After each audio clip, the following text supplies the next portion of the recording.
तो ये है आपके 10 कदम का सेकंड पार्ट, जिसमें हम बात करेंगे क्वेश्चन नंबर 3 की। थर्ड क्वेश्चन आपके सामने है, क्या कह रहा है, Ravi has the following transactions, कुछ ट्रांजैक्शन दी हुई है, आपसे पूछ रहा है show accounting equation for the same.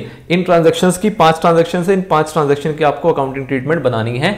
कुछ एक इसके अंदर आपको अच्छा दिखेगा, बाकी तो सिंपल ही है, हमने पीछे ऑल दो इसको कवर किया हुआ था। आइए देखते हैं आपकी कितनी अंडरस्टैंडिंग बन पाई है उसके बेसिस पे। सबसे पहला ट्रांजैक्शन है कमेंस बिजनेस विद कैश 80,000, बहुत ही बेसिक और बहुत ही घिसा पिटा ट्रांजैक्शन हो चुका है ये। जब भी बिजनेस स्टार्ट होता है कैश से स्टार्ट होगा, तो कैश में आप ये 80,000 रुपए ऐड कर दोगे और ये उसका कैपिटल बनता है, तो कैपिटल में भी ले जाके आप इतना ही अमाउंट को ऐड कर देंगे। ठीक है sir. Paid rent in advance, हमने देखा था कोई भी खर्चा अगर एडवांस में पे किया जाता है तो उसका ट्रीटमेंट क्या होता है। जब हमने ये खर्चा एडवांस में पे किया, मतलब ये हमारा इस पीरियड का खर्चा है नहीं, बट क्योंकि हम पे कर चुके हैं तो हमारे कैश में से हम इतना माइनस करना पड़ेगा, पहली ट्रांजैक्शन। और दूसरा कि हमने एडवांस में कोई खर्चा पे किया है, तो ये आपका एक नया टाइप का एसेट क्रिएट होता है जिसको हम बोलते हैं एडवांस रेंट। क्या बोलते हैं इसको हम?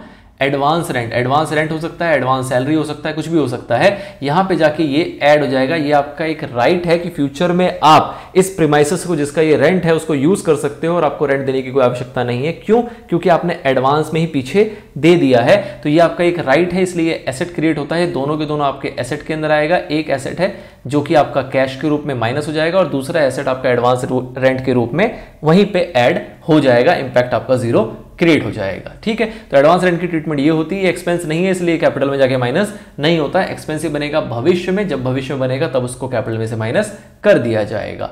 अगला पॉइंट है, अगला ट्रांजैक्शन है आपके सामने, परचेज गुड फॉर कैश 30,000 और क्रेडिट है 20,000 का। तो हमने 30,000 रुपए का जो गुड्स खरीदा है वो खरीदा है कैश में, और जो 20,000 का सामान खरीदा है वो खरीदा है हमने उधार में, मतलब क्रेडिट पे। तो टोटल आपने सामान कितने का खरीदा है? 50,000 रुपए का। तो ट्रीटमेंट क्या होगा? आपके स्टॉक में ऐड होगा कितना जाके?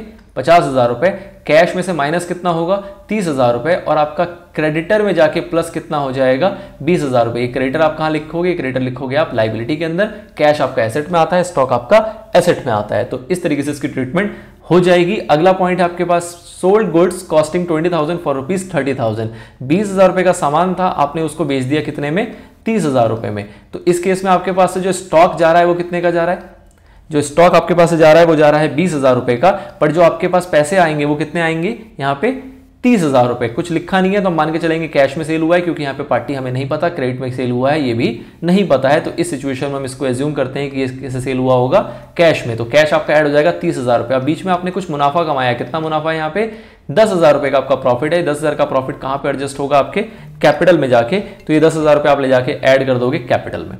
ठीक है। ये 10,000 रुपए आप ले जाके ऐड करेंगे कहां पे? अपने कैपिटल के अंदर। नाउ अगला पॉइंट आता है, paid salary rupees 800 and salary outstanding है 200 रुपीज का। ये बहुत अच्छा कॉन्सेप्ट हमने पीछे देखा था कि सैलरी आप पे कर रहे हो, कितना पे कर रहे हो? 800 रुपए। ये तो आपने कैश में पे कर दिया क्योंकि ये पेड लिखा है। और उसके अलावा कह रहा है सैलरी 200 रुपए का और है जो कि आउटस्टैंडिंग है, मतलब ये आपने अभी पे नहीं किया। इसका मतलब कुल मिला के सैलरी कितने की थी? 1,000 रुपए की। खर्चा कितने का है? 1,000 रुपए का, जिसमें से आप 800 रुपए दे चुके हो और 200 रुपए आपने अभी नहीं दिया है, भविष्य में आपको देना पड़ेगा। तो ये 1,000 रुपए का अगर खर्चा है तो खर्चा तो पूरा पूरा माइनस कर दो। कैपिटल से आपका माइनस हो जाएगा पूरे पूरे 1,000 रुपए। कैश में से आपका माइनस होगा कितना? 800 रुपए, क्योंकि ये आप दे चुके हो। और 200 रुपए जो आपने नहीं दिया या आप भविष्य में दोगे, तो ये आप लाइबिलिटी के अंदर लिखोगे किसके नाम से? आउटस्टैंडिंग सैलरी के नाम से। कितना? 200 रुपीज वहां पे आप जाके ऐड कर देंगे। ठीक है। तो ये थे आपके बेसिक अकाउंटिंग ट्रांजैक्शन जिसको हमने ट्रीट किया अपने अकाउंटिंग इक्वेशन के अंदर। सेम तौर पे अगला सवाल है, लेकिन अगले सवाल के अंदर आपको एक पॉइंट थोड़ा सा अलग दिखेगा, बाकी तो सारा का सारा सेम चल रहा है। ठीक है। चलिए तो फटाफट से इसको भी देखते हैं। पहला ट्रांजैक्शन है कमेंस बिजनेस विद कैश, कितना? 50,000, स्टॉक 30,000 और मशीनरी 20,000। तो तीन टाइप के एसेट है। कैश में ले जाके आप ऐड करोगे 50,000, स्टॉक में ले जाके ऐड करोगे 30,000 और मशीनरी में आप ऐड करोगे जाके 20,000 रुपए। ये तीनों की तीनों आपके एसेट में ऐड हो जाएंगे। और टोटल कैपिटल का लगाओगे कितना? 50 प्लस 30 प्लस 20, 1 लाख रुपए। तो आपके कैपिटल में जाके ऐड हो जाएगा कितना? 1 लाख रुपए। ठीक है। ये तो हो गया पहला ट्रांजैक्शन।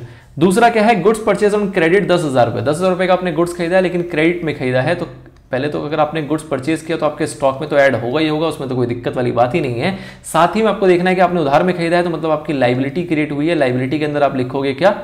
क्रेडिटर्स। और क्रेडिटर्स में जाके ऐड करोगे कितना? 10,000 रुपए। ठीक है। नाउ अगला आता है रेंट रिसीव्ड रुपीज 5,000। 500 रुपए का आपको रेंट रिसीव हुआ है। ये 500 रुपए का रेंट रिसीव आपका कहां कहां जाएगा?